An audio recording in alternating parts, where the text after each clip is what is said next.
What if I told you that one forgotten castle in Greece holds 3,000 years of secrets? On a rocky hill above the city of Argos stands a fortress where legends, emperors, crusaders, and rebels all left their mark. Today we're going inside the Castle of Argos, also called Larisa Fortress, to uncover its epic history, its wildest legends, and the mysteries that echo through its stone walls.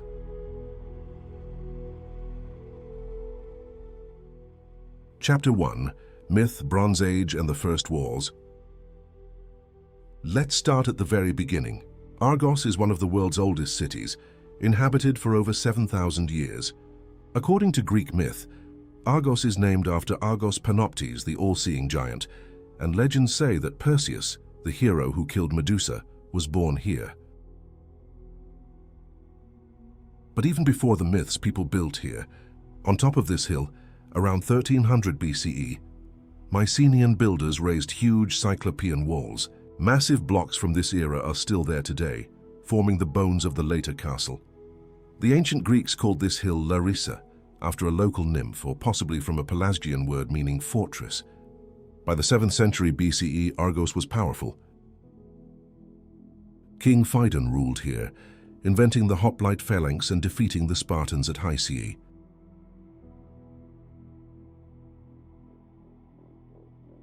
In the classical period, temples to Zeus and Athena stood on the summit, and the city's walls were rebuilt after every attack. Chapter 2: From the Romans to the Byzantines. When the Romans arrived around 146 BCE, Argos became a key city in the Roman province of Achaia. Emperor Hadrian built baths and aqueducts, bringing prosperity and peace. But the calm didn't last forever. In 396 CE, the Visigoths under Alaric sacked the city. Soon after, Emperor Justinian, the famous Byzantine ruler, rebuilt and strengthened the defenses, making sure Larisa remained a safe haven.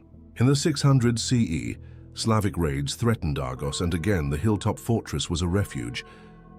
By the 10th century, the Byzantines built the first true castle on Larisa Hill. They added thick walls, towers, cisterns for water, and even a chapel. Chapter 3: The Crusaders and Frankish Lords.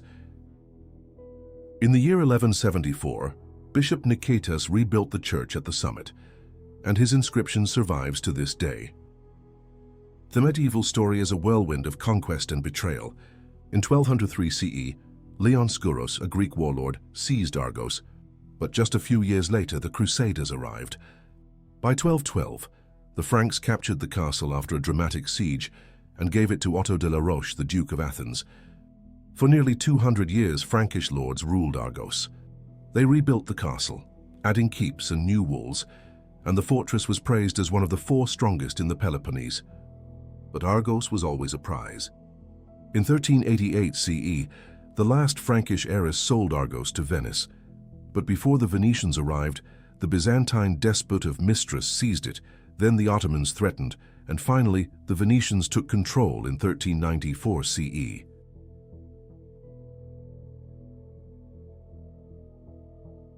Chapter 4: Venetians, Ottomans, and Explosions. The next centuries were violent. In 1397, the Ottomans raided Argos. The city was burned, and thousands of people were taken as slaves. The Venetians rebuilt, resettling the area, but the Ottomans wanted Argos for themselves. In 1463, Sultan Mehmed II's army took the castle, but the Venetians quickly recaptured it. Yet just months later, the Ottomans stormed back, retook Larisa, and deported most of the Greek population to Constantinople. Under Ottoman rule, the castle was strengthened for gunpowder warfare. New round towers were built for cannons, and a mosque stood inside the walls. In the late 1600s, the Venetians returned during the Marian War, but disaster struck. Around 1700 CE, the central tower, used as a gunpowder magazine, exploded and was destroyed. The Venetians built a massive new bastion, but in 1715 the Ottomans returned, the defenders fled, and the castle fell once again. Chapter 5: Revolution and Modern Times. The final battles came with the Greek War of Independence. In 1821, Argos was liberated as the revolution swept through Greece. In the summer of 1822, Ottoman General Dramali Pasha marched into Argos with 30,000 men, aiming to crush the rebellion. Greek fighters, led by Demetrios Ypsilantis, barricaded themselves inside Larisa Castle. For 15 days they held out in the scorching summer heat, running out of food and water, but they bought precious time. A famous local legend says that when the Greeks finally escaped under cover of darkness, one sleepy fighter woke up too late. He strapped a cooking pot on his head as a helmet, acted like a madman, and walked out right through the Ottoman lines. They thought he was crazy and let him go. He became a folk hero, known as Cauldron Head. After Greek independence, the castle was left to the goats and the wind. In the 20th century, archaeologists began to uncover its secrets. Today, the ruins are open to visitors, restored and protected, but still wild and mysterious. Chapter 6. Legends, Rumors, and the Castle Today. Some say the name Larisa comes from a water nymph who guarded the hill. Others from the ancient Pelasgian people. Stories whisper of hidden treasure, left behind by fleeing Venetians, guarded by the ghost of a Turkish pasha.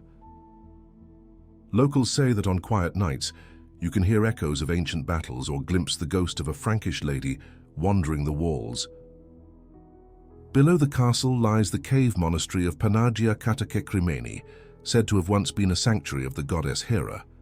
The stones of the castle are a living museum. Mycenaean blocks, Byzantine towers, Frankish keeps, Venetian bastions, Ottoman gun loops, all in one place.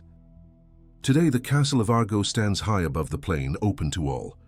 It's a place where you can walk through the ages, from Bronze Age myth to modern Greece. Stand on the ramparts at sunset, and you see the same view as Mycenaean kings, Byzantine soldiers, Crusader knights, and Greek revolutionaries. If you like this journey through 3,000 years of history, don't forget to like, subscribe, and leave a comment. What other ancient castles should I explore next?